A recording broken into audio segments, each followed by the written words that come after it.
The rain came down in sheets so thick Diana Mercer could barely see 20 feet beyond the hood of her car.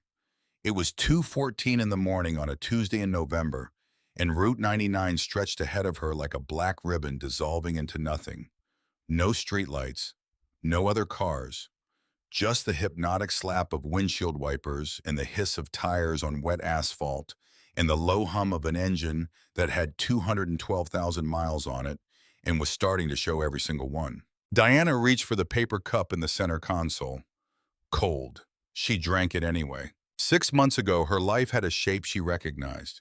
She and Everett had a small house on Donner Avenue in Fresno, a vegetable garden in the backyard that Everett tended on weekends with a patience and attention that always struck Diana as slightly miraculous, given that the man could barely keep a houseplant alive indoors. He would spend entire Saturday mornings out there in the dirt, kneeling between the raised beds with his reading glasses pushed up on his forehead, talking to the tomato plants in a low conversational murmur that he denied doing whenever she mentioned it. She had a photograph of him in that garden from last August summer, light dirt on his knees, looking up at her with an expression of complete and uncomplicated contentment. She kept the photograph in the visor above the driver's seat.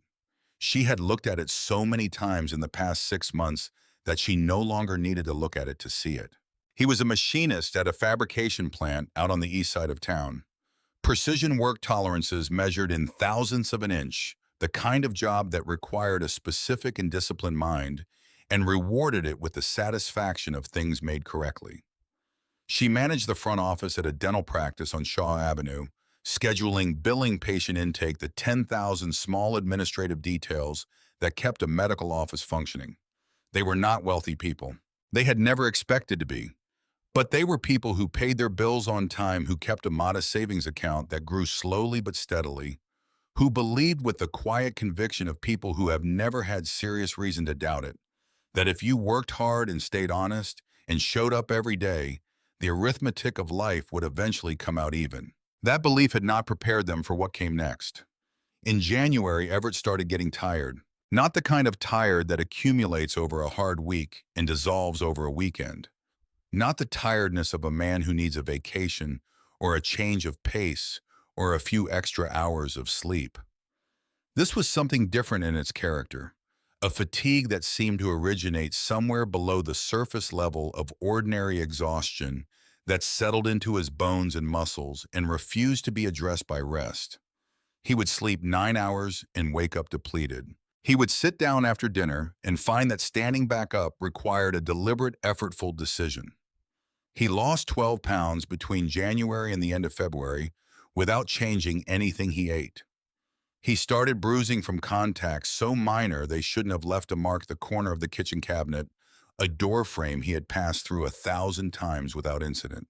In March, his primary care doctor referred him to a hematologist at Fresno General.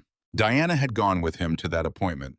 She had taken the morning off work and driven them both across town in the Civic and sat beside him in the waiting room of the hematology department, which was painted a shade of beige that seemed specifically selected to communicate nothing. She had held his hand while they waited and talked about small things, whether they needed to replace the kitchen faucet, whether the Giants had any realistic prospects for the coming season, and neither of them had said out loud what they were both thinking, which was that they were afraid. The hematologist was a woman named Dr. Farrow, methodical and precise, who sat across a small desk from them and explained her findings with the careful, unhurried thoroughness of someone who understood that the information she was conveying would take time to absorb and could not be rushed. Acute myeloid leukemia, aggressive cellular presentation. Standard treatment protocols had shown limited efficacy in the specific subtype Everett's lab work indicated. There was an experimental combination protocol being run at Fresno General and 3 other California facilities that was showing promising results in early trials. $6,000 a month, not covered under their insurance plan, which had a standard exclusion for experimental treatment protocols that their carrier had declined to waive when Diana spent 3 days on the phone trying to make a case for an exception. $6,000 a month every month for a treatment duration that Dr. Farrow described as open-ended, meaning until the numbers moved decisively in one direction or the other. Diana had taken Everett's hand in the parking garage afterward and held it for a long time without speaking. He had looked at her with an expression that was trying very hard to be reassuring and not entirely succeeding. She had looked back at him and thought about the savings account and the equity in the house on Donner Avenue and the total of all the financial resources they had access to, and she had understood with the precise, merciless clarity of someone doing arithmetic that she had always been good at that the numbers were not going to be enough. The dental practice let her go in April. Budget constraints, the office manager said, with an expression of genuine discomfort that suggested she understood the timing was terrible and was sorry about it. Diana thanked her, cleared out her desk, drove home and sat in the kitchen for approximately 45 minutes staring at the wall. Then she got up, filed for rideshare certification online, bought a phone mount at the dollar store on Blackstone Avenue, and started driving. By November, she was putting in 16 hours a day on good days and 18 on bad ones.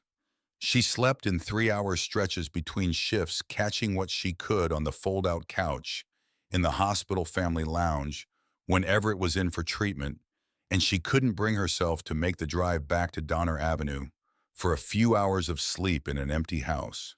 She ate gas station food between fares, sandwiches wrapped in plastic granola bars, the occasional hot dog from a roller grill that she knew she shouldn't trust, but ate anyway because it was warm and she was very tired. She kept a thermos of coffee on the passenger seat and refilled it at the Flying J on the south end of town, the attendant there having learned to have a large cup ready when he saw the silver Civic pulling into the lot. The house on Donner Avenue was quiet in a way it had never been before. Everett was at Fresno General 5 days a week for treatment and spent the other 2 in bed, working through the bone-deep exhaustion that the protocol produced as a side effect. An exhaustion that his oncologist, Dr. Aldridge, described as expected and temporary, and that showed no particular signs of being either. Diana moved through the quiet house on the rare mornings she slept there, like a person trying not to disturb something fragile, making coffee in silence, leaving for work before the neighborhood had fully woken up. She had taped the most recent billing statement to the inside of the glove box 3 weeks ago, on a day when she thought that keeping it visible would motivate her. It had not motivated her. It had only sat there in the glove box like a stone she couldn't put down, its number present in her awareness at all times, whether she looked at it or not. $32,450, past due. She had paid what she could when she could, $400 here, $600 there, amounts that kept the account from being referred to collections, but did not meaningfully reduce the principal.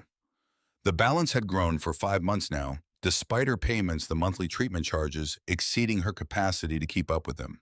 She understood the math. She drove 16 hours a day because she understood the math and had not yet found a way to make it come out differently. Tonight she had logged off the app at 1:45 a.m. after a fare that had taken her from a bar near Fresno State to an apartment complex on the north end of town. A college-age kid who had fallen asleep in the back seat 3 minutes into the ride and had to be shaken awake at his stop. She had intended to head home from there, get 3 hours of sleep, start again at 5. But the thought of the house stopped her.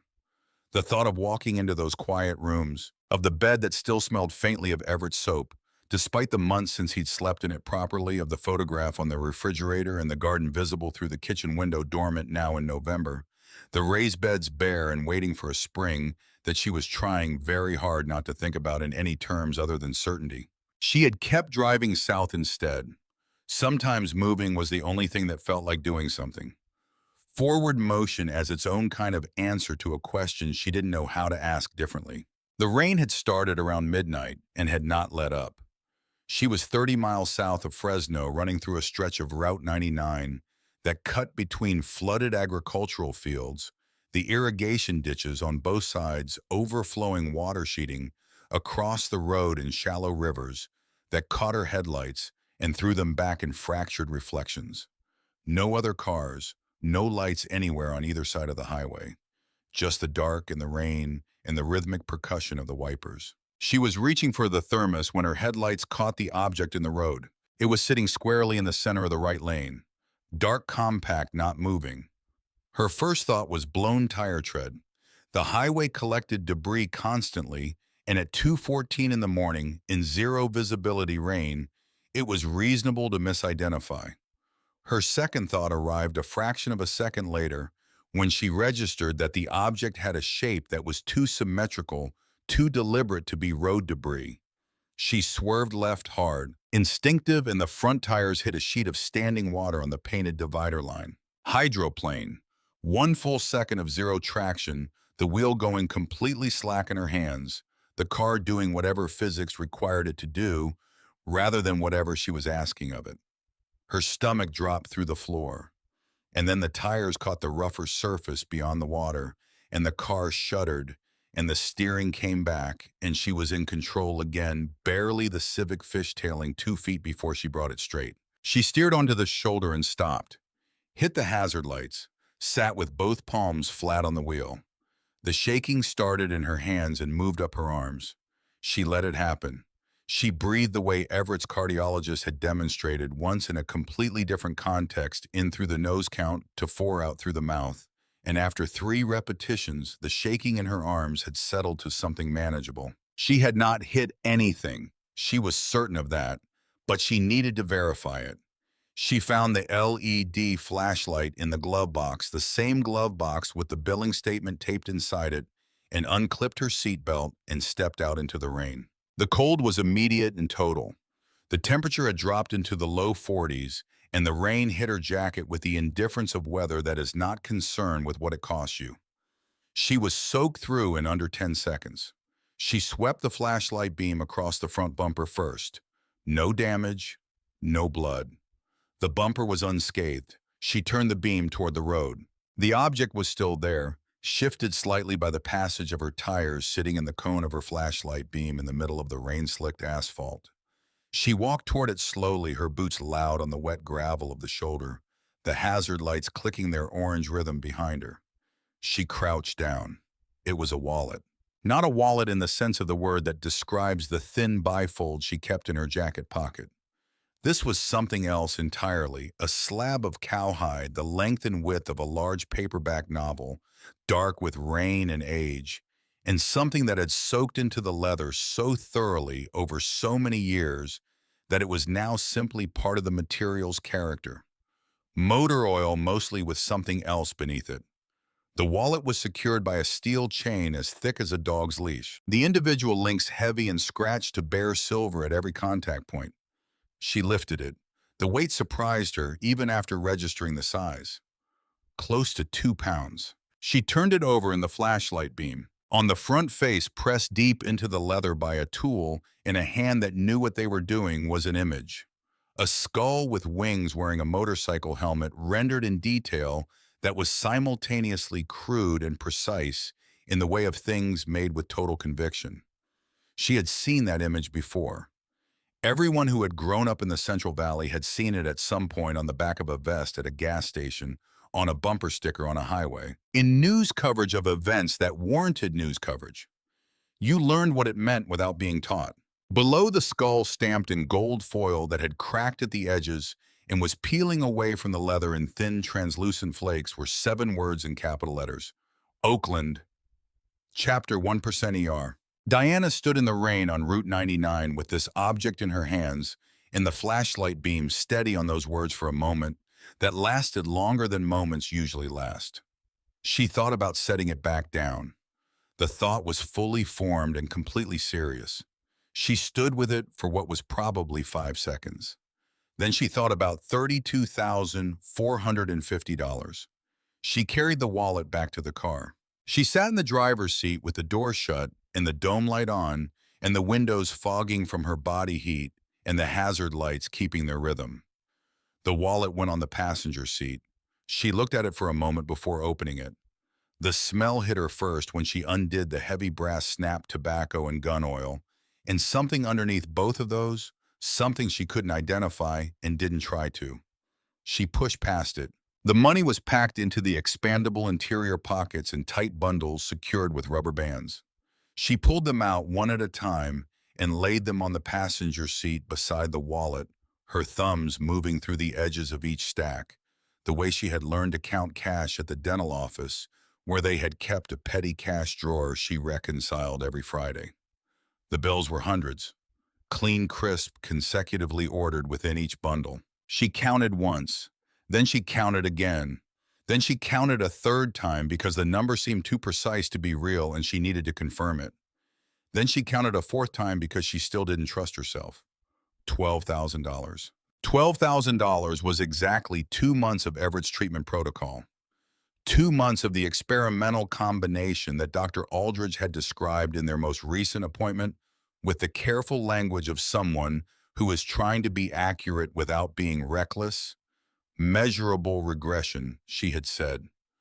The numbers are moving in the right direction. We need to keep moving. $12,000 was not a solution. It was not an answer to the $32,000 question taped to the inside of the glove box. But it was 2 months. 2 months of the thing that was working. 2 months in which the numbers could keep moving in the right direction. Diana's hands had stopped shaking from the near accident. They were shaking now from something else. She found the driver's license in the clear plastic slot on the wallet's interior face. The man in the photograph looked directly into the camera with eyes that were pale and flat and entirely without warmth. Not hostile exactly, but completely without the reflexive human impulse toward pleasantness that most people bring to a photograph. He had a beard braided into 2 thick points below his chin.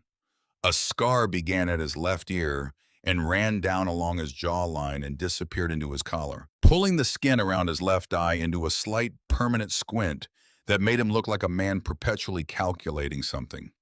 He appeared to be in his mid-40s. He did not look like a man whose property you would want to be holding without his knowledge. His name was Rowan Calloway. Behind the license clipped to a short length of chain was a silver medallion. Heavy, solid, detailed. A death's head rendered in 3 dimensions, the craftsmanship evident even at a glance. This was not a mass-produced piece of jewelry. Diana had seen similar things over the years, glimpsed at gas stations and roadside diners, worn on vests by men who moved through the world with a specific kind of unquestioned authority. She knew enough to understand that this particular design, in this particular metal, worn in this particular context, was not decorative. It was a document, the kind of credential you carried only if you had done something specific and serious and irreversible to earn the right to carry it. She put the medallion back in the wallet. She sat with the $12,000 on the passenger seat and the wallet in her lap and the dome light making everything yellow and close. The hazard lights kept clicking. The rain kept coming. Outside the fogged windows, Route 99 was empty in both directions. She was alone out here. She thought about it honestly, the way Everett had always told her to think about hard things, all the way to the end, without stopping at the first answer that made her feel better. She thought about what would happen if she kept the money. She thought about what a man with those eyes in that photograph would do when he discovered his wallet was missing its cash. She thought about whether there was any version of that scenario in which she came out of it intact. She reached for the glove box. Her phone lit up on the dashboard mount. The sound it made was one she had never heard it make before. Sharp and urgent, a 2-tone alert that cut through the sound of the rain like something designed specifically to get attention. The screen blazed white in the dark interior of the car. Safety alert. An AirTag has been detected moving with you for some time. The owner can see its location. Diana read the notification twice. Then she looked at the wallet. Then she looked in the rearview mirror. The highway behind her was a wall of darkness and rain. She couldn't see more than 40 feet, but the road was straight here, running between the flooded fields, and headlights would have been visible at much greater distance than that if there were any. There were none. Not yet. She set the phone down and went back into the wallet, working through the compartments she had already opened, and then pressing her fingers along the seams and faces, looking for the one she hadn't found. It was on the interior back face, a hidden sleeve stitched from the same leather as the wallet body flush, and invisible until you pressed against it and felt the slight resistance of something inside. She worked her fingers into the narrow opening. The object inside was circular, roughly the diameter of a large coin a few millimeters thicker. White plastic, smooth. The Apple logo was just visible in the dome light's yellow glow. They knew where the wallet was. They knew it had stopped moving, and they had known its location continuously from the moment it left Route 99. Diana's mind went very quiet. Not calm quiet, the kind of quiet that happens when the number of available options collapses so rapidly that the mental noise of weighing them disappears because there is almost nothing left to weigh. She could drive north, put miles between herself and this location, but the tracker would record every mile. Whoever monitored it would see the wallet sitting motionless on the shoulder for 7 minutes, then accelerating north at highway speed. They would know someone had found it. They would know she had run. She could call 911. She tried to construct that conversation honestly. A woman alone on a dark highway at 2:30 in the morning with $12,000 in cash and a Hells Angels enforcer's wallet. She could not find a version of that call that resolved in her favor. Not tonight. Not with what was in front of her. Or she could find the number in the wallet and make the call herself. She had already started looking through the remaining compartments before the thought had fully finished forming. In the very back, tucked into a flat sleeve behind everything else, was a business card. Matte black stock. Text printed in dark red ink, small and precise. Apex Metals and Recovery. Below that, in a smaller font, Ask for Thomas. A Fresno area code in 7 digits. Diana picked up her phone. She dialed. 4 rings, each one stretched to absurd length in the silence of the car. The line connected, no greeting, no identification. A single exhalation and then one word. Yeah. The voice was low and wide, the kind of voice produced by a chest cavity considerably larger than average, compressed and deliberate, carrying the specific authority of a person who has never needed volume to make a point. I found something. Her own voice came out steadier than she had any right to expect. On Route 99, about 30 miles south of Fresno, a wallet. A beat. It belongs to Rowan Calloway. The silence on the other end was textured. She could hear the ambient sounds of a large indoor space, the distant ring of metal on concrete, something mechanical running at low frequency echoes that suggested high ceilings and hard surfaces. Then a chair moved. Where are you right now? Not a question. A position request. Driving south, she said, just passing the Madera County line. She was still on the shoulder. She gave the false location, deliberately buying herself a margin she couldn't define, but felt she needed. Some space between where she was and where they would expect her to be. The money's still there. All of it. I haven't touched anything. Everything is exactly as I found it. A shorter pause this time.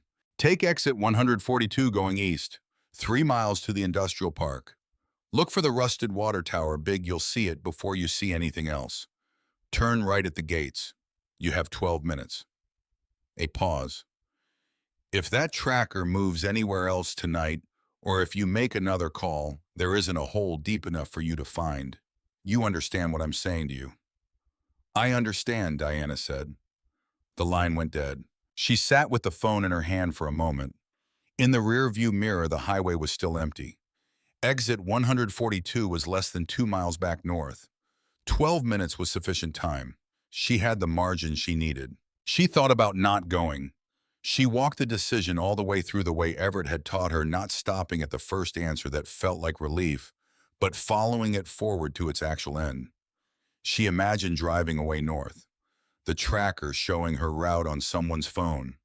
What a man who carried a death's head medallion in a hidden compartment of his wallet would do with the GPS record of someone who had found $12,000 of his money and chosen to run. She put the car in drive. She headed for exit 142. The industrial park occupied a stretch of land between 2 rail lines on the eastern edge of Fresno's most forgotten geography, the kind of zone that accumulates in mid-sized American cities like sediment, the residue of industries that have moved on or shut down or simply stopped being visible, leaving behind their infrastructure. Warehouses with broken skylights, shipping containers stacked in configurations that suggested they had been placed and then forgotten. Cracked concrete lots where the frost heave had been working at the seams for decades and winning steadily. The storm had killed whatever security lighting existed along the access road. Diana drove with her headlights on, following a potholed lane that wound between buildings dark as closed eyes. The water tower appeared before the gates did, a massive cylindrical structure on four rusted stilt legs, its tank rising 40 feet against the storm-black sky. Its presence simultaneously industrial and somehow archaic, the skeleton of a different era of American manufacturing, still standing because no one had gotten around to taking it down. Diana turned right at the fork beneath it as directed. The gates were directly ahead. Chain link 12 feet high, razor wire coiled along the top rail. A sign hanging by one bolt from the left gate post. Apex Metals and Recovery. Estrenton, 1987. The gates were parted just enough to admit a car, not welcoming exactly, but open enough to indicate that she was expected. Diana rolled through at walking speed, the floodlights activated without warning. Banks of them positioned at the corners of the lot, each one throwing a cone of intense white light directly at her car. The combined effect was the illumination of an interrogation total blinding, leaving nothing in shadow except the space directly behind her. She jammed both hands over her eyes and hit the brakes. The Civic skidded forward 2 feet on the wet concrete before stopping. Behind her, she heard the gates. The sound of the latch engaging was not loud. It was the quietest thing she had heard all night in its way. A small, definitive click that meant the choice to leave had been removed from the available options. She lowered her hands. Through the wash of light, shapes were emerging from the darkness at the perimeter. 4 men moving into the lit zone from different angles, wearing leather cuts over dark hoodies, the rain sheeting off their shoulders as if it were irrelevant. They were large in the way that certain men are large, not the theatrical size of someone who has spent time cultivating an appearance, but the functional, structural size of men who have done hard physical things for a long time and have been shaped by the doing of them. Dense, grounded. The man at the front of the group had a red beard trimmed short and thick, and a crowbar resting across his right shoulder with the ease of a man who carries something so habitually that his body has adapted to its weight. He stopped in front of the Civic's hood and pointed one thick finger at Diana and made a slow rolling motion with his hand. Diana pressed the window button. Cold air and rain poured in immediately. "Turn off the engine," the man said, matter of fact, not raising his voice, the tone of someone accustomed to giving instructions that are followed. "Keys on the roof. Step out with your hands empty." Diana turned off the engine. She placed her keys on the roof of the Civic in the rain, where she could hear them rattle faintly on the wet metal. She picked up the wallet from the passenger seat. She was not going to leave it in the car, and she opened the door and stepped out. The 4 men looked at her without speaking. She understood in the silence of that look that she had not been what they expected. The call from a woman's voice had apparently not fully prepared them for the reality of her 5 feet 4 inches rain-soaked jacket, torn at the shoulder from the near accident, holding a 2-pound leather wallet against her chest with both hands. She met the red-bearded man's gaze and did not look away. "Inside," he said. The warehouse was the largest interior space Diana had been in that wasn't a public building. The ceiling disappeared into shadow 40 feet overhead. The walls were separated by a distance that created something closer to a covered street than a room. The air was dense with layered industrial smells, acetylene sharp on top, motor oil, beneath that old concrete, and cold metal underneath everything. And the specific smell of beer that has been present in a space for long enough to become part of the air itself. 6 motorcycles sat on hydraulic lifts at various stages of disassembly, each one a custom machine that had traveled a long distance from whatever it had been when it left a factory floor. They were beautiful in the specific way that things become beautiful when someone has spent serious money and serious time making them exactly what they are. Around a large poker table in the center of the floor, 8 men in leather cuts sat in various postures of interrupted activity. Cards on the table, drinks in hand, a conversation that had been going on before Diana walked in and had stopped the instant she did. 8 pairs of eyes turned toward her. She understood what she was in the middle of in a way that was not frightening. Exactly fear would have required her brain to have surplus capacity for it, and her brain was fully occupied with other calculations. She was standing in a room full of men who collectively outweighed her by somewhere between 600 and 800 pounds in a locked facility at 3 in the morning. She had come here voluntarily. She had the wallet. That was the only leverage she had, and it was enough leverage for exactly one transaction, returning the property of its owner and leaving with her life. She held the wallet tighter and waited. The man who came out of the back office was the reason the room had gone quiet. She recognized him from the driver's license, but the photograph had not prepared her for the scale of him. Rowan Calloway moved across the concrete floor with the deliberate, unhurried quality of a man who has never needed to hurry to establish authority. He was 6 feet 4 inches and built in proportion, his leather vest carrying enough patches to constitute a biography. The specific placement of each one communicating things to the people in this room that Diana couldn't read, but could recognize as significant. The scar on his face ran from his left ear down his jawline and into his collar, and pulled the skin around his eye into a permanent slight squint that made him look like he was always in the middle of assessing something. He stopped in front of her. She had to tilt her head back to look at his face. She held out the wallet. He took it from her without a word or a change of expression, carried it to the metal workbench along the wall, and clicked on the overhead shop light.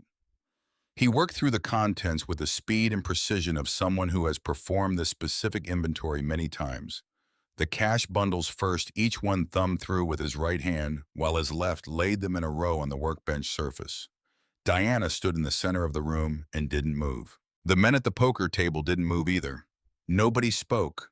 The only sounds were the rain on the roof and the snap of bills. 12,000, Rowan said. Not to anyone specifically. A verification stated aloud. The quality of the silence in the room changed slightly.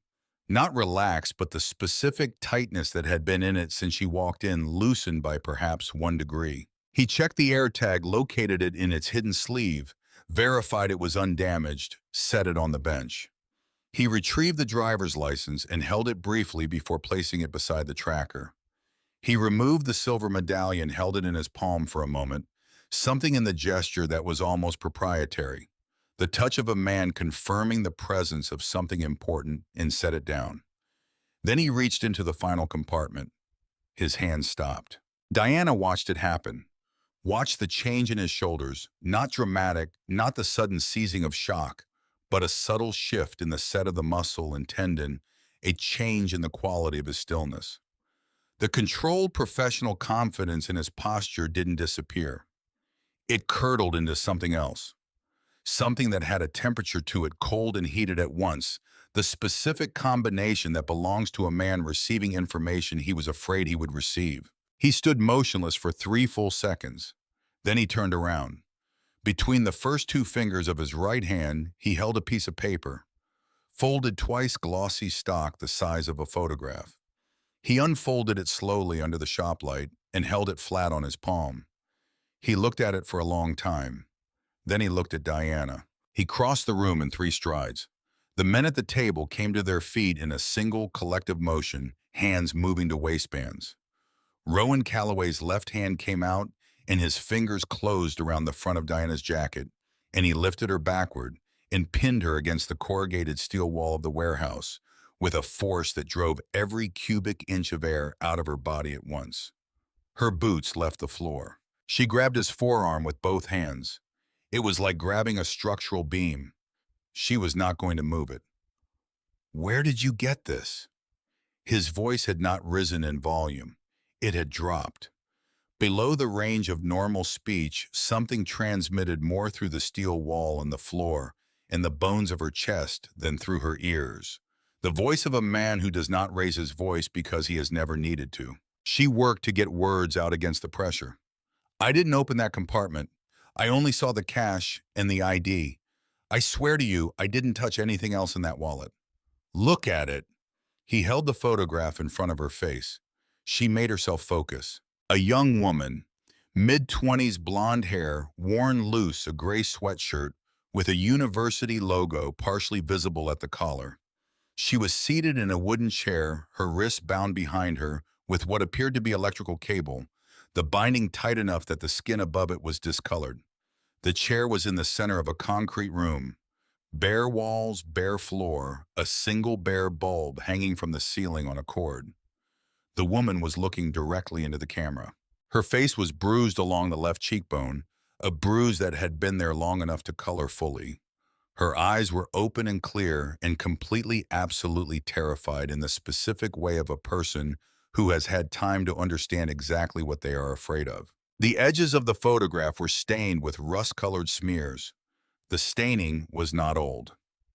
I don't know her. Diana kept her voice level by an effort of will she would not have predicted she possessed. I have never seen that person in my life. I found the wallet on Route 99 at 2:14 this morning, and I drove here, and I handed it to you with everything in it exactly as I found it. I did not open that compartment. He held her against the wall. 1 second, 2, 3. Then he set her down. She landed on her feet and her knees went soft, and she put one hand flat on the corrugated steel wall behind her to keep her upright. She breathed. She straightened. She kept her eyes on him. Rowan Calloway stepped back. He looked at the photograph again, and what happened in his face then was more difficult to watch than the rage had been. The rage had been comprehensible. It followed a logic she could track cause and effect, accusation and response. This was something different. A powerful man encountering something that had passed beneath the outer perimeter of everything he used to manage the world. Something that had found the undefended place. Her name is Lenora, he said. The words came out with deliberate factual flatness, the way a person repeats information they are trying to keep at a distance until they can afford to let it close. She's my sister. She disappeared from her apartment in Sacramento 72 hours ago. The room held its silence around that statement. I lost this wallet 4 hours ago, he continued. There was a fight outside a bar in Modesto. Someone lifted it off me in the crowd. Whoever took it didn't want the $12,000. He looked from the photograph to Diana. They took it to gain access to this wallet. They photographed Lenora within the last day from the look of it, and they put the photograph in the hidden compartment. And then they put the wallet on a highway at 2 in the morning, where they knew I would either find it myself or someone would return it to me. He paused. They used the AirTag to track whoever picked it up, to monitor whether I was coming to retrieve it personally, so they would know exactly when I'd be moving and where I'd be going. But I found it instead of you, Diana said, which means they don't know yet that their timeline has shifted. His eyes settled on her with an intensity that was different from the earlier intensity, not accusatory but focused. Assessing. She was being categorized differently now. You didn't just pick up a wallet tonight. The red-bearded man someone had called him Garrett during the walk from the car moved up to stand beside Rowan. The men at the poker table were standing now, not with the explosive readiness of a few minutes ago, but with the focused attention of people who understand that the situation has changed and are waiting to understand exactly how. You intercepted a message, Rowan said, and now you're standing in the middle of whatever comes next. He turned to Garrett. His voice shifted registers, the personal weight drained out of it, replaced by something operational and flat. Lock the gates, kill the exterior lights, get everyone in here. Then he looked back at Diana. You're not leaving tonight. Whoever dropped that wallet on Route 99 is watching for a response. If that tracker starts moving in the wrong direction, they'll know something went wrong. His eyes were steady on her. The cold in them was purposeful now, directed outward. You found this wallet, and you came here, and you told me the truth when running would have been easier.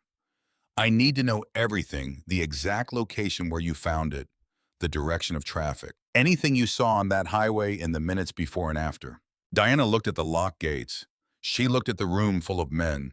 She looked at Rowan Calloway, who had lifted her off the floor by her jacket 20 minutes ago, and who was now looking at her with an expression that was, if she was reading it correctly, asking rather than commanding. She thought about Everett, about how alone he would be if she didn't come back. She thought about the young woman in the photograph. There's one more thing, she said. Rowan waited. I have a dash cam, 4K resolution. It records continuously, front-facing, infrared capable. She held his gaze. It was running when I drove past whatever dropped that wallet on the road. Garrett was already moving toward the door. He had the crowbar in his right hand out of pure habit, and he was at the warehouse door before Diana had finished her sentence, his boots loud and fast on the concrete. The atmosphere in the room shifted again, not toward danger this time, but towards something focused and purposeful, the energy of people who have been given something to work with. Rowan stood very still. "Where's the camera mounted?" he said. "Behind the rearview mirror, hardwired to the fuse box. Micro SD card, I replace it every 2 weeks. Current card has been in since last Monday. Infrared, meaning it captures in darkness. And I had my high beams on because of the rain. Whatever came past me on that road was in my light." He looked at her for one more long moment with that assessing, unhurried gaze. Then he turned and walked toward the door without telling her to follow. She followed. The two men nearest her moved into position on either side, not touching her, not threatening, but present enough that the direction of travel was clear. Outside, the floodlights were off as ordered. The industrial park had returned to darkness. Diana's Civic sat in the lot where she had left it, rain-sheeted and unremarkable looking, exactly like what it was, a middle-aged woman's work car that had seen too many miles and too many late nights. She reached past the steering wheel and removed the micro SD card from the dash cam housing with the practiced ease of someone who has done it dozens of times. She held it out to Rowan. He took it and handed it to Garrett without looking, and Garrett produced from somewhere inside his cut an older Panasonic Toughbook military-grade casing, rubberized edges, the kind of machine chosen specifically because it would survive conditions that destroyed ordinary computers. He carried it to the hood of a black Chevrolet Suburban parked just inside the warehouse door and opened it and had the card inserted and the file directory open in under 90 seconds. The men gathered around the Suburban's hood in the dark, rain-damp and attentive shoulders blocking the wind. Garrett found the timestamp from 2:10 in the morning, 4 minutes before Diana had stopped and hit play. The footage was better than she had remembered. The 4K sensor had rendered the rain-soaked highway with a clarity that felt excessive, given the conditions, the lane markings sharp and white. Under the high beams, the asphalt surface showing its texture in the wet. The dark fields on both sides of the highway, visible in the infrared's gray-green tone. For 90 seconds, there was nothing to see but road. Then the Tahoe appeared in the upper left corner of the frame. It came from behind in the left lane. No headlights, a dark mass moving at a speed Diana estimated now at close to 100 miles an hour, closing the distance between them in seconds. As it drew level with the Civic, it became fully visible, a late-model Chevrolet Tahoe with custom suspension and blacked-out wheels. The windshield tinted past legal limits, every exterior surface matte or dark finished. "Slow it down," Rowan said. Garrett tapped the keyboard. 1/4 speed. In slow motion, the drop was clinical in its precision. The Tahoe's passenger window came down perhaps 6 inches. A forearm emerged through the gap, the skin covered from wrist to elbow, in dense dark tattooing, the specific pattern and density of work done in a facility where time was abundant and materials were limited. Institutional ink. The hand at the end of the forearm was closed around the wallet. It swung once, a brief pendulum motion, deliberate, calibrated, and opened. The wallet hit the road. The Tahoe accelerated. "Stop it there," Rowan said. The frame froze with the Tahoe partially ahead of the Civic, its rear end caught fully in the wash of Diana's high beams. The license plate was obscured, deliberate mud application to the lower half, enough to prevent number identification without making the plate obviously tampered with. But the rear bumper below it was clean. A bumper sticker. Metallic silver, 4 inches wide. A trident, 3-pronged and symmetrical, its shaft vertical, intersecting a human skull from above the center tine, entering the crown and emerging from the jaw. The rendering was precise, specific, recognizable. The sound that moved through the gathered men was below the threshold of speech. Not quite silence and not quite vocalization. Something in between an involuntary collective exhalation, the sound of a group receiving confirmation of a fear they had already been managing. Rowan made no sound at all. He leaned forward with both hands flat on the Suburban's hood and looked at the frozen image for a long time. His jaw worked once.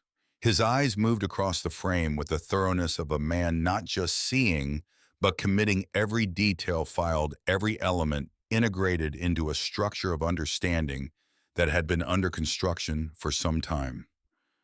Declan Ryle, he said. 2 words, spoken quietly, carrying more weight than most sentences 3 times their length. His voice had a quality Diana had not heard in it before.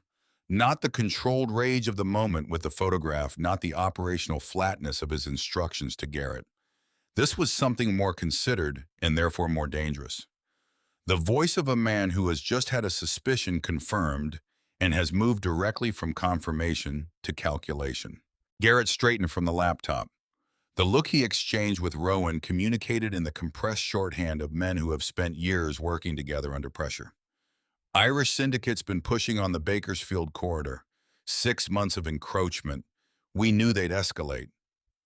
This isn't escalation, Rowan said. Taking Lenora and putting her photograph in my wallet and dropping it on a highway is not an escalation. It's a declaration. They wanted you to track it personally, said the younger man near the back of the group. Lean early 30s, a name patch that read Tommy. Come out alone to retrieve your property. Roll up to whatever location they'd set up on their timetable with their people in position. They built the ambush site and then manufactured the reason to walk into it, Garrett said. And instead of Rowan tracking the wallet, Diana said, I found it. The men looked at her. She hadn't planned to speak. The words had followed their own logic, and they were accurate, and she let them stand. Rowan turned to look at her fully. Something in the quality of his attention had shifted again. She was being recategorized for the second time in the last 30 minutes. Not bystander, not witness, not liability. Something more complicated. Ryle's primary operation is north of Bakersfield, he said. Oildale. There's a defunct lumber mill at the Kern County line, Sutter Timber. Closed in 2009. He's been using the underground drying kilns for the past 3 years. Long concrete corridors, single access point from the processing floor, completely soundproof when the hatches are sealed. He paused. That's where Lenora is. You know this, Diana said. I know Ryle. He said it without elaboration, and the absence of elaboration said everything. Tommy spoke from the back of the group. If we roll out on the bikes, his spotters pick us up on the access road. 2 miles minimum before we'd reach the gate. Probably 6 perimeter people elevated positions. We'd be coming in single file on a road with no cover. He shook his head. They'd be ready before we got through the fence. And if they have advance warning, the sentence stopped there. It didn't need finishing. Lenora doesn't survive the breach, Garrett said flatly.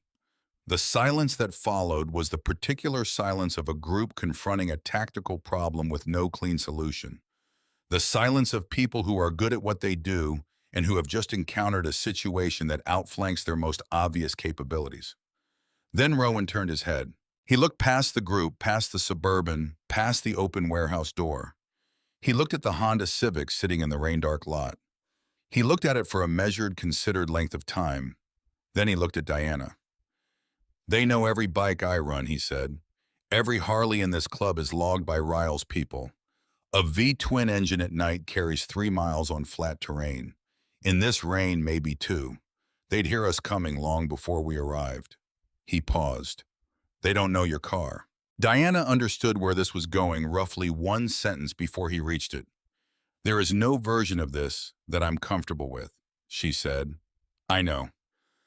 I have a husband at Fresno General. He's sick. He needs me to come home. I know. He held her gaze with the steady, assessing directness she had come to recognize as his default mode. I'm not asking you to go inside. I'm not asking you to do anything except drive. Get us to the perimeter. Park on the service road off County Road 33. It runs along the eastern fence line of the Sutter Timber property. Keep the engine running. Wait. He paused. 10 minutes. If we're not back in 10 minutes, you drive north and you go home to your husband, and you never say the names Ryle or Calloway to another living person. Diana looked at the wallet on the Suburban's hood. She looked at the frozen dashcam image on the laptop screen. She looked at Rowan Calloway, who had lifted her off the ground by her jacket 90 minutes ago in the same building, and who was now standing in the rain outside it, asking her to drive him towards something she had no business being anywhere near. The AirTag, she said. If it's still in the car when we head south toward Bakersfield, Ryle's people will see the movement. They'll know something has gone wrong. Rowan looked at Garrett. Garrett picked up the tracker from the workbench inside. He walked to the far corner of the lot to the fence line and crouched.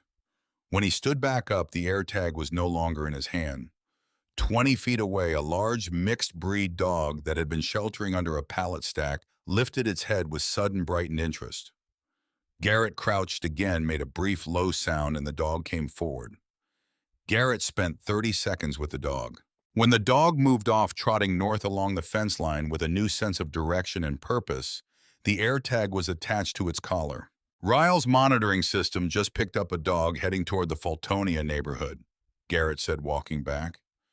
Diana watched the dog disappear into the dark. She thought about the precision of it, the speed of the improvisation. These were not careless people, whatever else they were. She turned back to Rowan. If I do this, she said, I get full information from the time we leave this lot to the time we get back. I don't sit in a car in the dark not knowing what I'm waiting for. Agreed. And when it's done, I leave, with my car and everything in it. Agreed. She picked up her keys from the roof of the Civic where they had been sitting in the rain. Get in, she said. They left Apex Metals at 3:20 in the morning. Diana behind the wheel, Rowan in the passenger seat, Garrett in the back with the effortful, compressed stillness of a large man doing his best to occupy a small space without complaint. 2 more men followed at a quarter-mile in the Suburban, running dark. The rest stayed at the warehouse. Tommy had a number to call. If they weren't back in 90 minutes, he had his instructions. Diana pulled out of the lot and onto the access road, and from there to the highway, and she set her speed precisely at the limit and kept it there. A rideshare driver heading home at the end of a long shift. Nothing unusual. Nothing worth looking at. The car was very quiet. Rowan had told her as promised what she needed to know about the Sutter Timber property, the layout of the main processing facility, the location of the hatch that accessed the underground kilns, the service road off County Route 33 that ran along the eastern fence line, the gap in the chain link where rust had separated the mesh from the post. He had given her the information in the same manner he did everything, completely without waste, without softening. She listened to all of it and kept her eyes on the road. The Central Valley Highway at 3:30 in the morning was a different country from the highway at any other hour.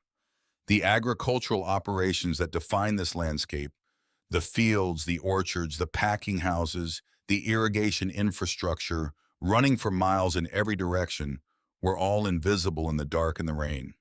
What remained was the road itself, 2 lanes north, 2 lanes south, the median barrier. The periodic green signs counting down the miles to cities Diana had driven past 10,000 times.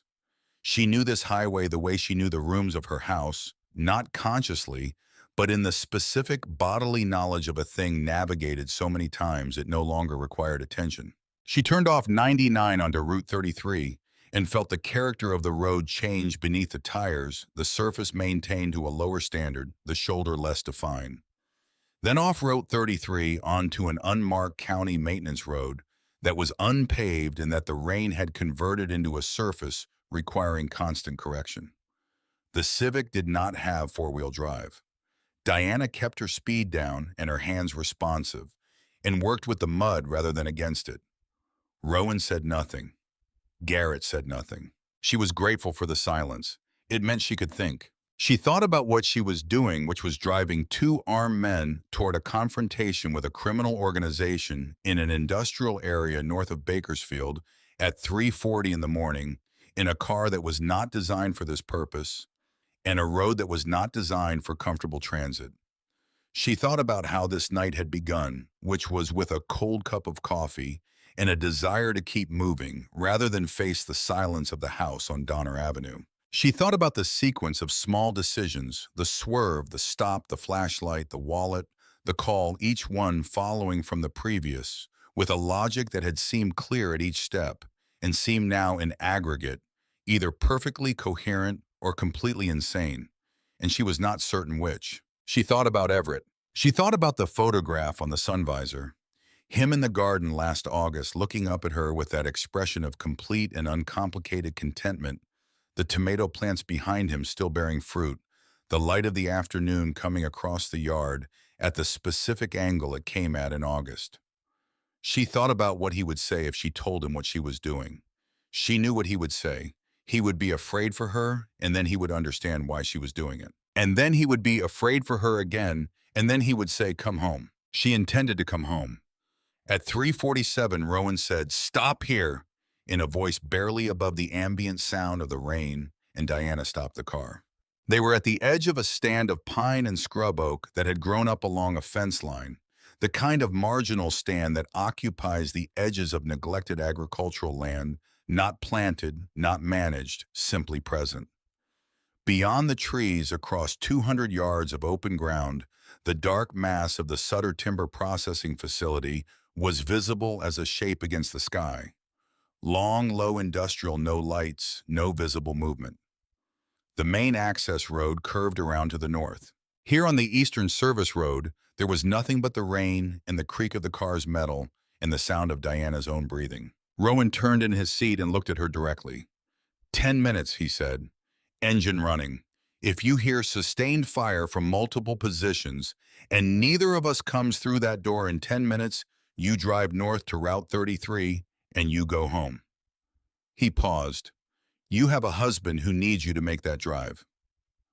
I'll be here when you come back, she said. Something moved in his expression. Not warmth exactly, something adjacent to it and more earned. He and Garrett got out of the car. They moved into the tree line with a speed and silence that was impossible for their size to justify, and within seconds they were gone. The darkness absorbed them completely. Diana could see nothing beyond the trees. She was alone. The engine idled low. The wipers moved at their interval. The rain was lighter now, not the battering wall it had been at 2:14, but steady and present, a constant soft percussion on the roof. Under other circumstances, in another version of this night, that sound would have been comforting. Diana put both hands on the wheel and looked at the space in the trees where Rowan and Garrett had disappeared. She thought about Everett. She thought about the specific quality of his voice on the phone when she called from the road on late nights, the small, practical questions he always asked. Was she warm enough? Had she eaten anything? Real was the car running? Okay, and underneath all of those questions, the single constant fact of them, which was that he was glad she had called. Not relieved, not worried, not waiting for bad news. Simply glad. 38 years old and still glad every time. In the way of a man for whom the arrival of the person he loves is always sufficient reason for gladness, regardless of the hour or the circumstances. She had never taken that for granted. She found sitting in this car on this service road in this darkness that she did not take it for granted now either. That it was in fact the single most stabilizing piece of information available to her. She thought about the billing statement in the glove box. She thought about the $12,000. She thought about Lenora Calloway's face in the photograph, not the terror of it, because she had looked at that directly and filed it already, but the other thing in it. The clearness of Lenora's eyes despite everything. The look of a person who had not given up, who was still present, still watching, still waiting for whatever came next. A person who still believed something was possible. Diana's right hand moved off the steering wheel. It found the gear shift. Her fingers closed around it. The road back to Route 33 was behind her. She had been on it 6 minutes ago. She knew its surface, its turns, its character. 15 minutes to Fresno General from the highway junction. She could be in the parking structure before 5, on the oncology floor before 5:30, in the chair beside Everett's bed when the morning nurses came on shift at 6. She could do that. The car would do what she asked of it. The road was there. The night was already most of the way over. Her fingers stayed closed around the gear shift for a long time. She sat with the decision pressing down on both sides of her. Every reason to go arranged on one side with complete clarity, articulate and real and legitimate. Not cowardice, but the reasonable accounting of a person with more obligations than resources. And on the other side, something that was not an argument, something below argument. The face in the photograph, the concrete room, the bare bulb. The understanding which she could not argue herself out of because it was not an argument. That somewhere in the dark, across that open field, a woman was waiting in the specific way of a person who does not know whether anyone is coming, and that this woman was a person's sister and a person's daughter and a person's friend, and that she had done nothing to earn the room she was in. Diana thought if it were Everett in that room, if it were Everett in that chair with his wrist bound and his face bruised and his eyes open in that particular kind of fear, if someone had found something on a highway at 2 in the morning that led them here, if that someone had their hand on a gear shift, she took her hand off the gear shift. She put it back on the wheel. She turned off the engine. She sat in the dark and waited. 1 minute, 2, the rain on the roof, the creak of the cooling metal, nothing else. At the 4-minute mark, nothing. At the 6-minute mark, a single concussion moved through the ground under the car, not through the air, but through the earth, up through the frame, in the seat, and into her spine. Not an explosion in the ordinary sense. Something directed and controlled. A breach charge. She knew this because Everett watched military history programming on weekend afternoons, and she had absorbed its vocabulary by proximity over the years. And she knew the difference between an accidental detonation and a deliberate one, and this was deliberate. After the breach charge, 90 seconds of silence so complete, she could hear her own heartbeat. Then the gunfire started. She could see it before she heard it fully. The high windows of the processing facility lighting in rapid, irregular strobes, white-blue flashes in the darkness, the visual signature of automatic weapons fire in an enclosed space. The sound reached her a moment later, muffled by the building's mass. Not the clean, sharp reports of film and television, but the actual sound, which is overlapping and chaotic and irregular, punctuated by silences that tell you nothing about what they contain. Diana did not move. She counted seconds. She had learned to count seconds during Everett's procedures sitting in the family waiting area outside the treatment suite. Finding that counting gave her mind something specific to do that did not make anything worse and occasionally made things marginally better. She counted to 97. The side door of the processing facility opened. He came through it at speed, not running, but moving with the controlled urgency of a man covering ground under a deadline he has set for himself. Even at 200 yards in the dark and the rain, the size of him was unmistakable. Rowan Calloway moving across the open ground toward the tree line, and in his arms, carried against his chest, a person.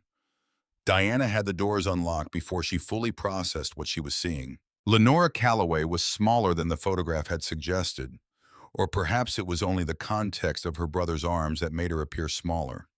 She was conscious, head up, one arm around Rowan's neck, her legs moving slightly as if trying to assist in their own transport. She was wearing the gray sweatshirt from the photograph. She was barefoot. She was shaking hard enough to be visible at distance. Garrett came through the same door 15 seconds behind them, moving backward, a compact shotgun at his shoulder. He fired twice into the doorway, the sound flat and enormous in the open air, and turned and ran. They were 30 yards from the car. Diana reached back and threw open the rear door on the driver's side. Rowan reached the car and turned sideways and guided Lenora into the back seat with a care that was completely at odds with everything else Diana had seen from him that night. Careful, attentive, deliberate. Lenora went in and pressed against the far door. Her breathing was audible even over the rain. Controlled, deliberate, the breathing of someone managing something. Garrett hit the door on the other side and pulled it shut. "Go," Rowan said, getting into the passenger seat. "North Route 33 now." Diana put the car in drive and pressed the gas pedal to the floor. The tires spun in the mud for one terrible second and then caught. The car surged forward, fishtailing through the first bend of the service road, before the surface firmed and she found traction. In the rearview mirror, lights were sweeping the ground behind the processing facility, flashlights moving fast. In the side mirror, she caught a flash of figures emerging from the main gate moving toward vehicles. Then the tree line closed behind them, and there was nothing in the mirrors but dark and rain. She drove. Rowan sat with one hand braced on the dash, eyes forward. In the back seat, Lenora's breathing was lengthening and slowing the intervals between breaths, growing the ragged edges smoothing. Garrett sat with his elbows on his knees and his head down. A canvas bag on the seat between him and Lenora that had not been in the car when they left and landed with the specific dense sound of something that was not clothing or equipment when Garrett had set it there. Nobody spoke. Diana took Route 33 north at a speed that was as fast as she could manage without making the drive reckless. Both hands on the wheel, her attention divided precisely between the road ahead and the mirrors behind. After 12 miles, Rowan said, "Turn left at the next crossroad." She turned left. 3 more miles on a road she didn't know and wouldn't find again without help, and he said, "Pull over." And she pulled over and stopped the engine. He took out his phone and made a call that lasted 40 seconds. When it ended, he turned to look at Lenora in the back seat. What happened in his face then was something Diana had not seen there before and would not have expected from anything that had preceded it. It was relief, not expressed or performed, released like pressure from a vessel that has been holding it for too long. The relief of a man who has been carrying a weight he could not put down and has just been permitted to set it on the ground. "Dr. Casper is 10 minutes out," he told Lenora. "You're okay, you're out." Lenora looked at her brother for a long moment. Her face was swollen along the left cheekbone. Her eyes were red-rimmed and clear. She had the look of a person who has been somewhere very dark and is only now beginning to trust that she has genuinely come out the other side. Not the look of someone who feels safe, but the look of someone who is starting to believe that safety is possible. She nodded once. Then her eyes moved to the rearview mirror, to Diana. Diana met them. They held each other's gaze for a moment across the length of the car, the woman who had been in the photograph and the woman who had seen the photograph and had stayed. Neither of them spoke. Neither of them needed to. Dr. Casper arrived 12 minutes later in a dark green Ford pickup with no markings. He was a compact man in his 60s with the steady hands and permanently calibrated expression of a person who has made this kind of call many times and has learned not to bring anything to it that isn't medically useful. He examined Lenora in the back seat with a pen light and a blood pressure cuff and a series of brief questions. He spoke quietly with Rowan outside the car for 2 minutes. Then he helped Lenora into the passenger seat of the pickup, wrapped a heavy wool blanket around her shoulders, and closed the door. He looked at Rowan once before he got in, a look that communicated what it needed to communicate. A single nod. The pickup drove north. Rowan stood in the road and watched the taillights until they disappeared around a bend. Then he stood there a moment longer. Diana sat in the idling Civic and watched him through the rain-misted windshield. This enormous, scarred, violent man alone, on an unmarked county road at 4:30 in the morning, his shoulders dropping for the first time since she had met him. The weight of what he had been carrying redistributing itself now that the emergency had an outcome. He turned and got back in the car. They drove in silence. Garrett worked quietly in the back seat with the canvas bag, the sound of vacuum-sealed plastic under careful hands, the dense, soft sound of currency being assessed. Diana kept her eyes on the road and her hands on the wheel and did not ask. The rain had eased to something lighter, still present, but no longer purposeful. The sky to the east, Diana noticed, had changed. Not light yet, not even close to light, but the quality of the darkness was different than it had been at 2:14 in the morning. The absolute black of deep night was giving way to something with depth in it, a darkness that contained the suggestion of what came after it. The flooded fields on either side of the road caught what little sky glow existed and held it in long, flat mirrors. At 4:47, Rowan said, "Take the next right," and Diana took it, and they came out onto a 2-lane state road that she recognized as being roughly 8 miles east of Fresno. 2 miles further on, the neon sign of a Pilot Travel Center appeared out of the mist, a few long-haul trucks at the Diesel Islands, a light in the mini-mart window. The specific amber and white glow of a place that is open at every hour, because some hours require it.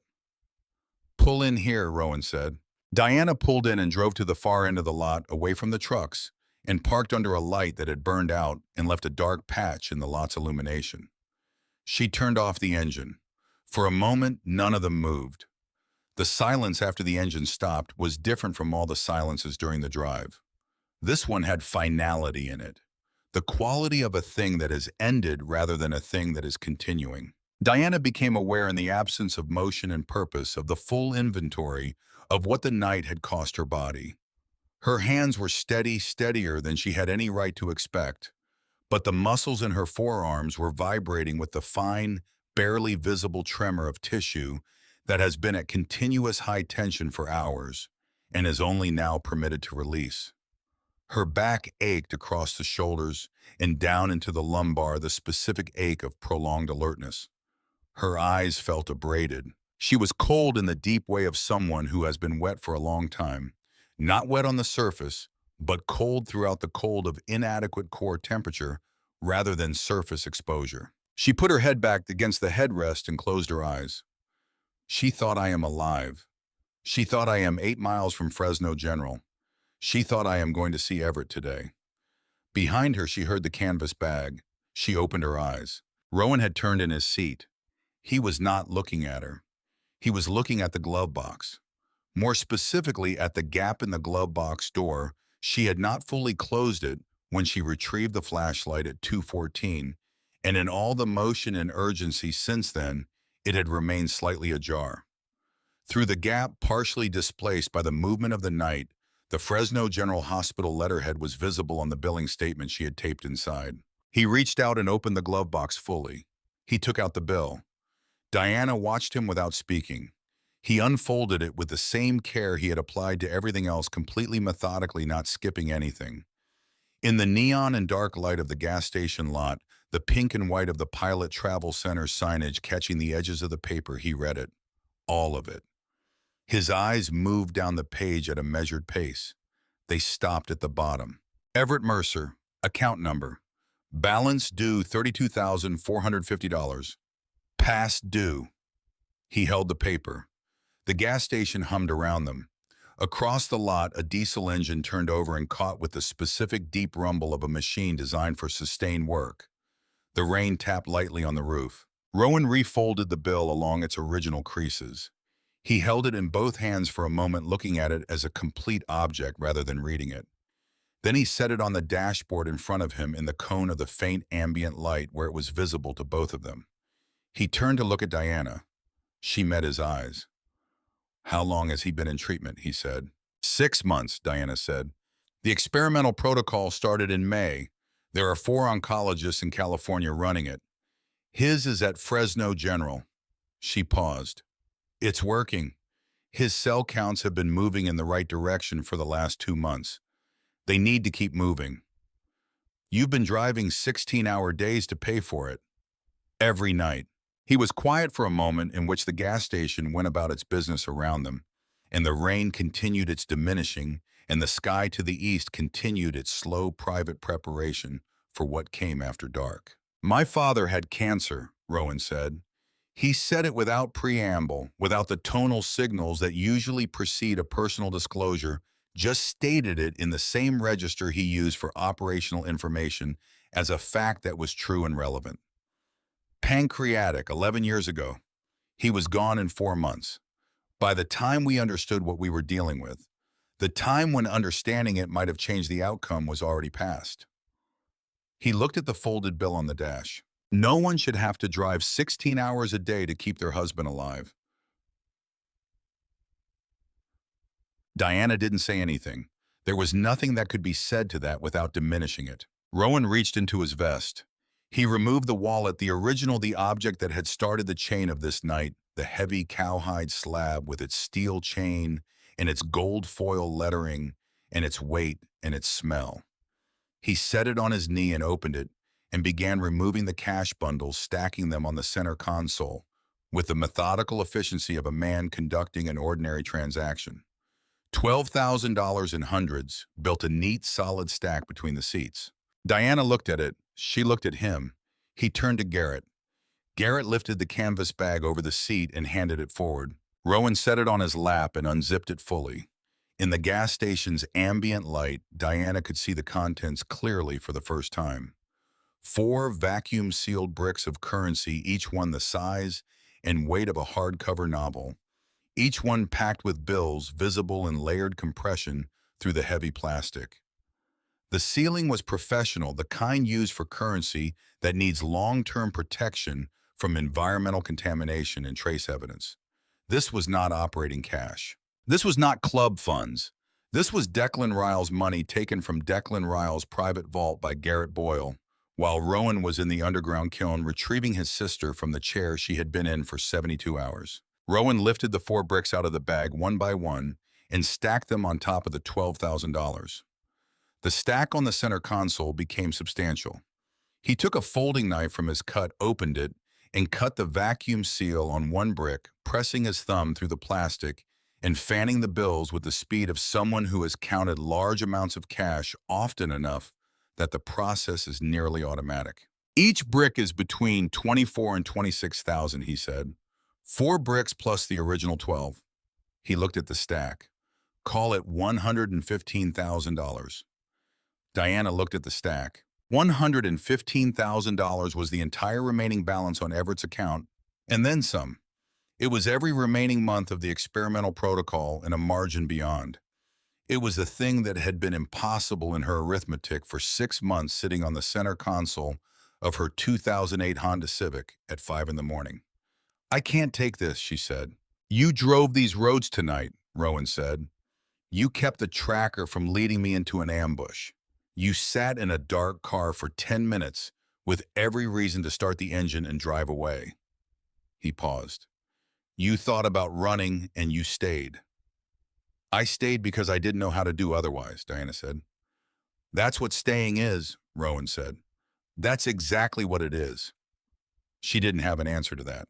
The $12,000 is mine, he said. I'm giving it to you. The rest belongs to Declan Ryle, and Declan Ryle is no longer in a position to inquire after it. He said this with a finality that closed the question of Ryle's current circumstances as completely as a door being shut. It will do more good here than it has ever done in his possession. Diana looked at the money for a long time. She constructed the argument against taking it honestly and completely, the questions it would raise, the complications of explaining $115,000 in cash, the nature of its origins, the world it came from. She built the argument all the way to its end. And then she thought about Everett. She thought about Dr. Aldridge's voice in the small beige office, careful and precise. The protocol is producing measurable results. Continued treatment is the determining factor. She thought about what it meant for Everett's treatment to no longer be a question of arithmetic. She thought about what it would feel like to walk into the billing office at Fresno General and close the account.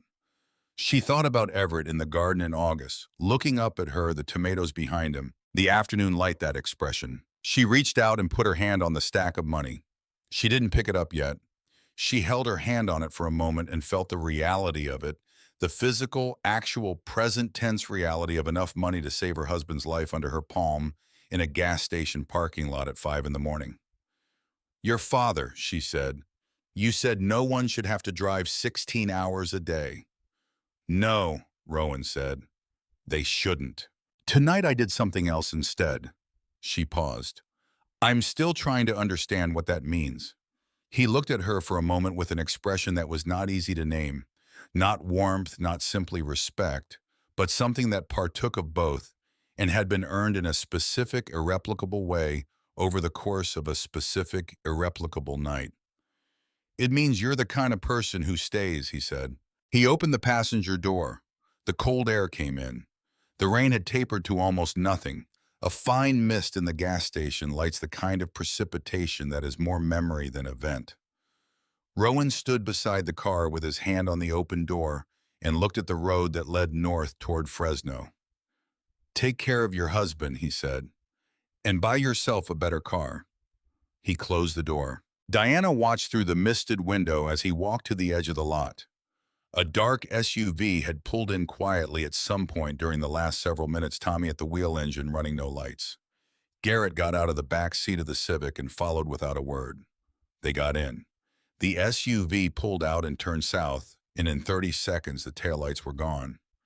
Diana sat alone. The Pilot Travel Center hummed around her. A trucker in a reflective vest crossed the lot toward the mini-mart with the purposeful walk of a man on a schedule. Somewhere at the Diesel Islands, air brakes released their pressure in a long hiss. The ordinary sounds of ordinary life at 5 in the morning, carrying on with total indifference to everything that had occurred in the past 3 hours on this road, and at a lumber mill east of Oildale, and on a rain-slick stretch of Route 99, where a woman had swerved around something in the road and stopped to see what it was. Diana looked at the stack of money on the center console. Then she opened the glove box and placed the currency inside brick by brick and bundle by bundle, fitting it in carefully until the box would close. It closed. She latched it.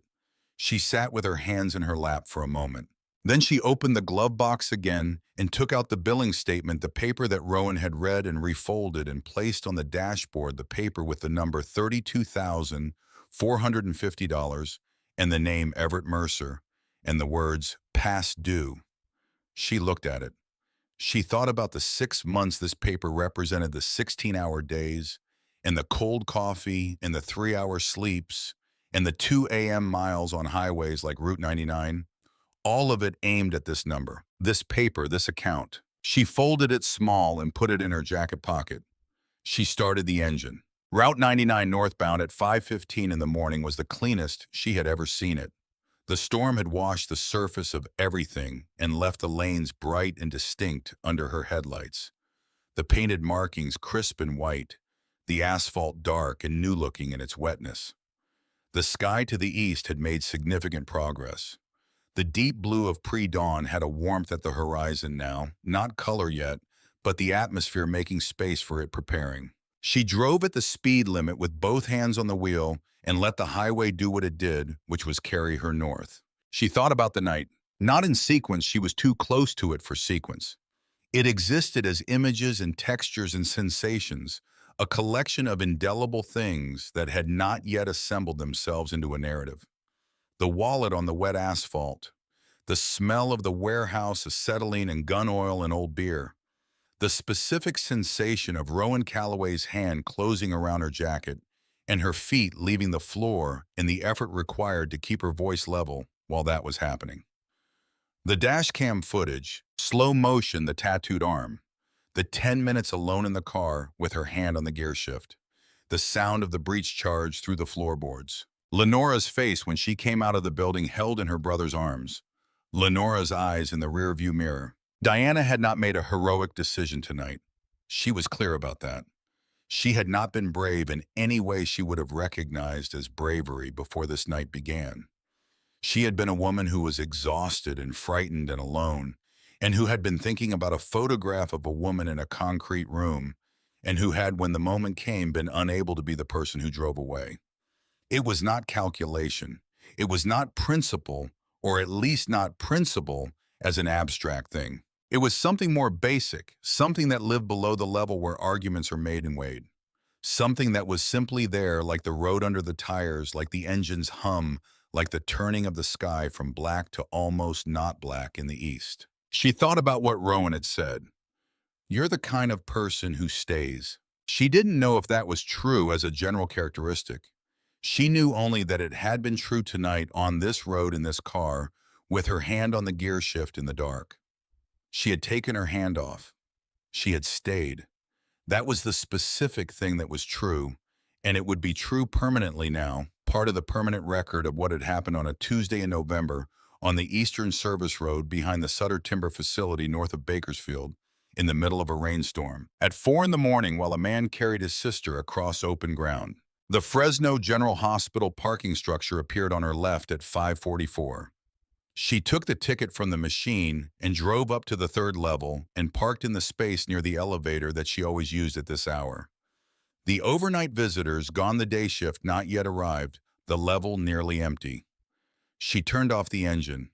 She sat for a moment. Her reflection in the rearview mirror was not entirely familiar. There was an abrasion along her right temple. She didn't remember acquiring it, but there it was, the skin darkening to what would be a bruise. Her hair was still damp from the hours of rain. Her jacket had a tear at the left shoulder seam. She looked tired in the way that exists beyond ordinary tiredness, the tiredness of a night that has asked more than nights are usually permitted to ask. She got out of the car. She took the elevator to the oncology floor and badged through the door at the nursing station and walked the corridor she had walked so many times in the past 6 months that her feet knew it without direction. The fluorescent lights were dimmed to their overnight setting. The nurses at the station, two women she knew by name now, Amy and Dolores, glanced up with the mild recognition of people accustomed to Diana's irregular hours and returned to their work. The door to Everett's room was ajar. She pushed it open. He was awake. He was sitting up slightly against the raised back of the hospital bed, the thin blanket folded down to his waist, looking at the window. The glass was dark still, the sky not quite light yet, the suggestion of dawn on the eastern horizon only just becoming visible from this height. He turned when he heard the door. He looked at her. She looked at him. He had lost weight since May, and she saw it every time afresh. Not dramatically, not frighteningly, but enough to recalibrate her sense of him each time after a separation of even a few days. His face was thinner, the shadow sitting differently around his jaw. But his color was better than it had been in the dark weeks of July when the protocol's side effects had been at their worst. And there was the thing Dr. Aldridge had called measurable regression visible in some quality of him that Diana could not precisely name, but could see clearly something returning that had been away. He didn't ask where she had been. He didn't ask about the bruise on her temple or the tear in her jacket or the particular quality of her expression, which she could feel on her own face and knew must be visible. He didn't ask because he knew her, and he could see that she was whole, and whatever had produced this particular version of her face at 5:45 in the morning was something she would tell him when she was ready and not before. And he had never been a man who pushed at things before they were ready.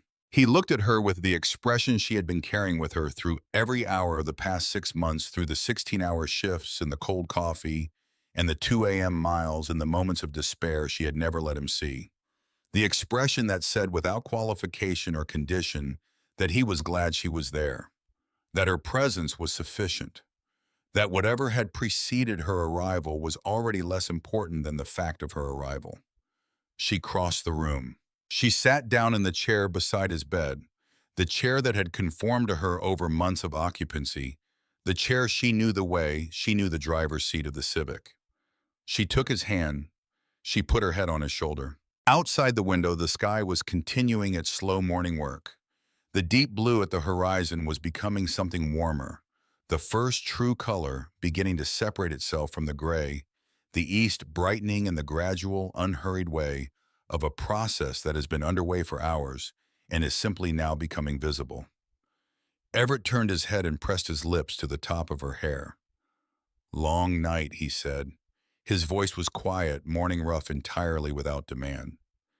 "Yes," she said. He didn't ask. She didn't explain. They sat together in the quiet room while the light outside built itself from nothing into something. The way light does, the way all things worth anything do slowly and without announcement, one moment indistinguishable from the last, until suddenly the distinction is unmistakable. The billing office at Fresno General opened at 8 o'clock. Diana was there at 5 minutes after 8, having spent the intervening time in Everett's room watching him sleep in the growing morning light. She had gone to the family lounge at 7 and washed her face and done what she could with her hair and cleaned the dried blood from the abrasion at her temple with a paper towel and cold water. She looked like a woman who had been through a difficult night and was on the other side of it. She had been through a difficult night. She was on the other side of it. The billing office was on the ground floor in a corridor that connected the main building to the parking structure, a practical location that acknowledged without saying so that financial conversations often occurred in proximity to arrival and departure.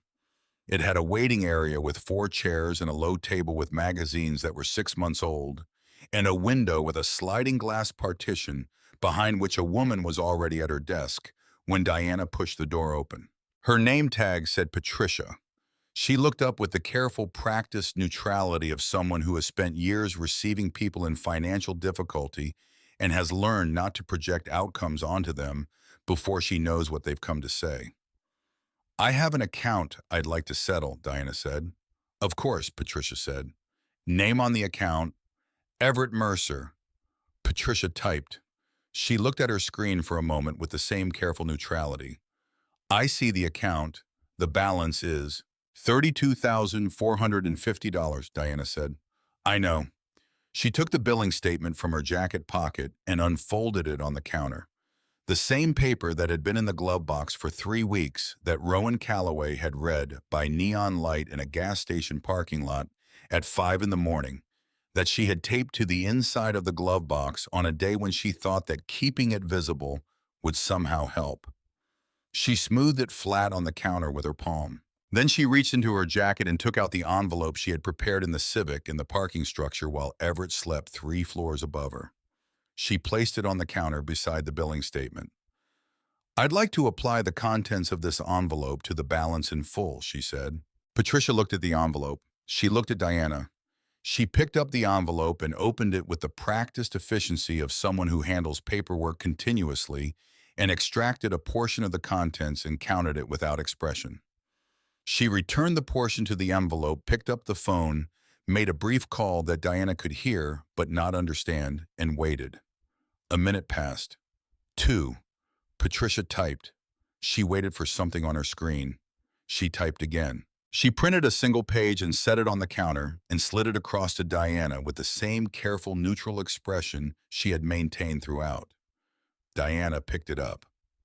Account Everett Mercer. Date November. Payment received $32,450. Balance due $0. Account status paid in full. Diana read it once, then she read it again. Then she read it a third time, not because she hadn't understood it, but because she wanted to feel it fully, the specific, irreversible reality of that number, that status, that fact. Account balance 0. She folded the page and placed it in her jacket pocket against her chest next to the billing statement it had just replaced. She looked up at Patricia. Thank you, she said. Patricia's careful neutrality shifted slightly, not dramatically, but perceptibly, the way a face changes when the professional mask becomes briefly unnecessary. Take care of him, she said. I will, Diana said. She walked back out into the corridor and stood against the wall for a moment with her eyes closed. She was not crying. She was doing the thing that is the alternative to crying when you are too tired and too relieved and too wrung out to produce tears, simply standing with your back against a wall and your eyes closed and letting the enormity of a thing settle into your body until your body can hold it. She took the elevator up. She walked the corridor. She pushed open the door to Everett's room and sat down in the chair beside his bed. He was sleeping. His breathing was even and slow, the rhythm of genuine sleep rather than the fitful half-sleep of discomfort. His hands were on the blanket, and they were the same hands she had held when they stood at a courthouse in Fresno 9 years ago and made promises to each other in front of a judge and 2 witnesses, the hands she had held when Dr. Farrow told them what they were facing. The hands she had held on every ordinary day in between and on every difficult day since. His hands, exactly his. She sat beside him and watched him breathe in the morning light, and she thought about Route 99 in the rain. She thought about the weight of the wallet and the smell of it. She thought about the dome light and the fogged windows and the decision that had been pressing down on her from both sides in the shoulder lane at 2:19 in the morning. She thought about the warehouse and the photograph and the 10 minutes in the dark with her hand on the gear shift. She thought about the money in the glove box and the piece of paper in her jacket pocket that said 0. She thought about a man who had carried his sister across 200 yards of open ground in the dark and the rain, and about the expression on his face when the truck carrying her drove away. She thought there is a cost to being the kind of person who stays. The cost is that you stay. And she thought sometimes, not always, not often, but sometimes the night pays you back. There is a particular kind of person who, when the world puts them in an impossible position, does not calculate risk or wait for clarity or hold out for a choice that doesn't cost anything. They do not take the road that is safe or sensible or the one that any reasonable observer would call justified. They stay. Not because they are without fear. Diana Mercer was afraid from the moment she picked that wallet up off the wet asphalt of Route 99. And she was afraid every moment of the hours that followed, and she will tell you that directly if you ask. Not because they operate on a principle large enough to override the instinct for self-preservation, because that kind of abstraction rarely survives contact with actual darkness, but because somewhere below the level of argument and calculation and reasonable self-interest, they understand something specific about who they are and who they intend to be. And they understand that this particular moment, this particular gear shift, this particular choice is the place where that intention either means something or it doesn't. Diana Mercer drove a 2008 Honda Civic with 212,000 miles on it. She worked 16-hour days and slept in 3-hour increments and ate food from gas station roller grills and carried a billing statement for $32,000 in her glove box because she did not know what else to do with the weight of it. She was not a remarkable person by the measurements that are usually applied to that word, not exceptional in any quantifiable way, not possessed of any resource or capability that set her apart from the millions of people driving those same highways at the same hours for the same reasons. She found a wallet on Route 99 and she brought it back. She sat in a dark car on a service road behind a lumber mill with her hand on the gear shift, and she took her hand off. She thought if it were Everett in that room. And she stayed. That is the whole of it. That is everything. The man who placed more than $100,000 on her center console in a gas station parking lot at 5 in the morning did not do it out of generosity. He did it because he had watched her make a choice, and he understood what it had cost in the specific way that certain people understand certain costs, not abstractly, not charitably, but from the inside because they know what it is to stay when every road leads away. The wallet was his. The money was Ryle's. The accounting between them was honest. What she had found, she had brought back. What she had earned, she kept. Outside the window of Everett's hospital room, the November morning was fully arrived. The sky above Fresno was the specific pale blue of late autumn, after rain washed clean high and clear, the kind of sky that appears after storms, as if the weather has made a concession. The agricultural fields east of the city would be saturated and standing with water. Route 99 would be clean and bright under the morning sun, the lane markings crisp, the surface drying. In the southbound lanes 30 miles below the city, there was a spot on the shoulder where a silver Civic had stopped at 2:14 in the morning, and a woman had stepped out into the rain and walked towards something in the road. The highway did not know about that.